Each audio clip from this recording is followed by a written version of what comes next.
നമസ്തേ. ശ്രേഷ്ഠയുടെ പുതിയ അധ്യായത്തിലേക്ക് സ്വാഗതം. മിത്രാനന്തപുരം ത്രിമൂർത്തി ക്ഷേത്രത്തിലേക്കാണ് ഇന്ന് ഞങ്ങൾ വന്നിരിക്കുന്നത്. ഈ ക്ഷേത്രം സ്ഥിതി ചെയ്യുന്നത് തിരുവനന്തപുരത്ത് പത്മനാഭസ്വാമി ക്ഷേത്രത്തിൻ്റെ പടിഞ്ഞാറേ നടയിലാണ്.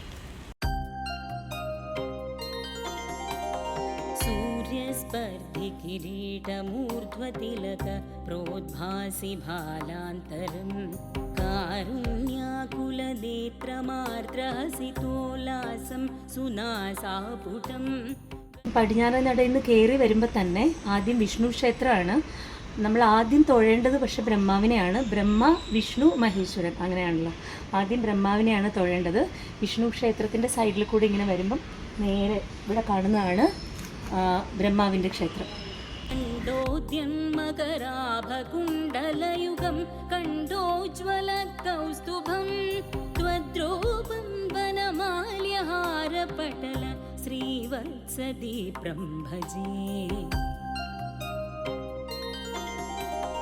കേയൂരാംഗദ കങ്കണോത്തമ മഹാരത്നാംഗുലീയാംഗിത ശ്രീമദ്ബാഹു ചതുഷ്ക സംഗത ഗദ ശംഖാരി പങ്കേരുഹാം കാഞ്ചിത് കാഞ്ചന കാഞ്ചിലാഞ്ചിതലസത് പീതാംബരാലംബിനി ആലംബേ വിമലാംബുജദ്യുതിപദാം മൂർത്തിം തവാർത്തിച്ഛിതം.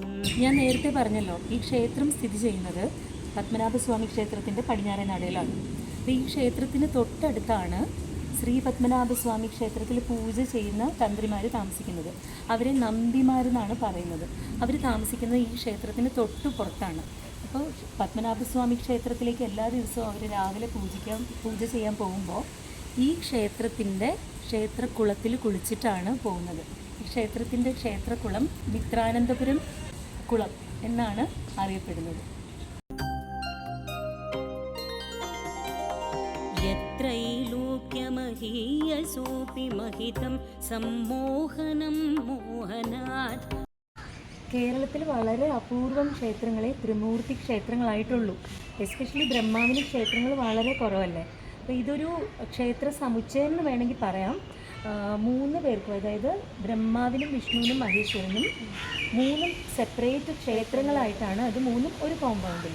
അപ്പോൾ ഇവിടെ കാണുന്ന ഒരു പ്രത്യേകത എന്താണെന്ന് വെച്ചാൽ ദ്രവീഡിയൻ ആർക്കിടെക്ചറും ടിപ്പിക്കൽ കേരള ആർക്കിടെക്ചറും രണ്ടും കൂടെ മിക്സാണിത്. ഇതിപ്പോൾ എൻ്റെ റൈറ്റ് സൈഡിൽ ഇവിടെ കാണുന്നത് ശിവൻ്റെ ക്ഷേത്രമാണ്. ശിവൻ്റെ അമ്പലം ടിപ്പിക്കൽ കേരള ആർക്കിടെക്ചറും ഈ സൈഡിൽ വിഷ്ണു ക്ഷേത്രമാണ്. ഇതുപോലെ തന്നെയാണ് ബ്രഹ്മാവിൻ്റെ ക്ഷേത്രവും. അപ്പം ബ്രഹ്മാവിൻ്റെയും വിഷ്ണുവിൻ്റെയും ക്ഷേത്രം തമിഴ്നാട് സ്റ്റൈലിലും ശിവൻ്റെ ക്ഷേത്രം കേരള സ്റ്റൈലിലുമാണ്. ശങ്കര വാസവ സരസിരുഹ ഭവ ശങ്കര വാസവ സന്നുത ചരിത ശൗരേ സന്നുത ചരിത ശൗരേ പരമ പുരുഷ ജഗദീശ്വര ജയ ജയ പങ്കജനാഭ മുരാരേ മുരാരേ പരമ പുരുഷ ജഗദീശ്വര. ബ്രഹ്മ, വിഷ്ണു, മഹേശ്വരന്മാർ തങ്ങളുടെ മിത്രമായ സൂര്യദേവനെ പ്രീതിപ്പെടുത്തുവാൻ വേണ്ടി വലിയ ഒരു യജ്ഞം ഇവിടെ വെച്ച് നടത്തിയെന്നും അതുകൊണ്ടാണ് ഈ സ്ഥലം മിത്രാനന്തപുരം എന്ന് അറിയപ്പെടുന്നത് എന്നും ഒരു ഐതിഹ്യമുണ്ട്.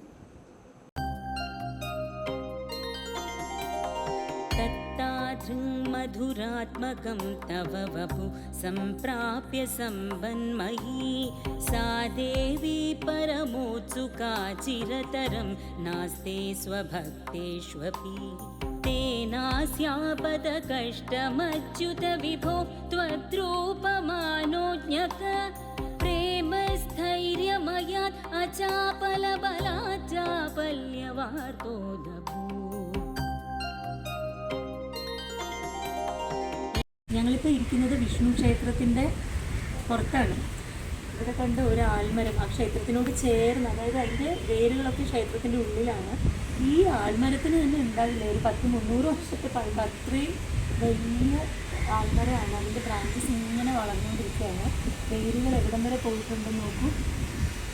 लक्ष्मीस्तावकरामणीयकहृतैवेयं परेष्वस्थिरे यस्मिन्यन्यदपि प्रमाणमधुना वक्ष्यामि लक्ष्मीपते ये त्वध्यानगुणानुकीर्तनरसा सक्ता हि भक्ता जना तेष्वेषा वसति स्थिरैव दयित प्रस्तावदत्ताधरा. ഈ ക്ഷേത്രത്തിനും ഏകദേശം പത്മനാഭസ്വാമി ക്ഷേത്രത്തിൻ്റെ അത്ര തന്നെ പഴക്കമുണ്ട് കേട്ടോ. പിന്നെ 1700 കാലഘട്ടത്തിൽ മാർത്താണ്ഡവർമ്മ മഹാരാജാവാണ് ഇത് ഇപ്പോൾ കാണുന്ന ഈ രീതിയിൽ റിനോവേറ്റ് ചെയ്തത്. ഇത് ദ്രവിഡിയൻ ആൻഡ് കേരള ആർക്കിടെക്ചർ രണ്ടും കൂടെ ഒരു മിക്സാണ്. പിന്നെ ഒരു പ്രത്യേകത ഉള്ളത് ഈ ക്ഷേത്രത്തിന് ബ്രഹ്മാവിൻ്റെ ഒരു പ്രതിഷ്ഠ എന്ന് പറയുന്നത് 4 തലയില്ല, ഒരു തല മാത്രമാണ് ബ്രഹ്മാവിന് ഇവിടെ ഉള്ളൂ. അതുപോലെ ബ്രഹ്മാവിൻ്റെ ക്ഷേത്രത്തിൻ്റെ ഉള്ളിലുള്ള ഒരു ഗണപതിയുടെ ഉപപ്രതിഷ്ഠയില്ലേ, അവിടുത്തെ പ്രധാനപ്പെട്ട ഒരു വഴിപാടെന്ന് പറയുന്നത് അപ്പം മൂടലാണ്. ഗണപതിക്ക് അപ്പമാണല്ലോ മെയിൻ, അപ്പം അപ്പം മൂടൽ ഒരു പ്രധാന വഴിപാടാണ്. പിന്നെ ഒരു കാര്യം, ഇവിടെ അടുത്ത് താമസിക്കുന്ന നമ്പിമാരാണ് ആ ക്ഷേത്രത്തിൽ പത്മനാഭസ്വാമി ക്ഷേത്രത്തിൽ പോയിട്ട് പൂജിക്കുന്നത്. മുറജപം നടക്കാറുണ്ടല്ലോ ഇവിടെ, അപ്പോൾ ഇവിടുത്തെ തന്ത്രിമാരാണ് അവിടെ പോയിട്ട് മുറജപം നടത്തുന്നത്. പറയപ്പെടുന്നത് എന്താണെന്ന് വെച്ചാൽ ആ നമ്പിമാർക്ക് വേണ്ടി സെപ്പറേറ്റ് ആയിട്ട് പൂജിക്കാനായിട്ട് നിർമ്മിച്ച ക്ഷേത്രമാണ് ഇതെന്നും പറയപ്പെടുന്നുണ്ട്.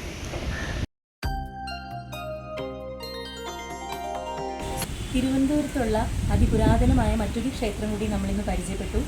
തിരുവനന്തപുരം എന്ന് പറയുന്നത് ഒരു ക്ഷേത്ര നഗരി തന്നെയാണ്. ഒരുപാട് ക്ഷേത്രങ്ങൾ ഇനിയും ഇവിടെയുണ്ട്.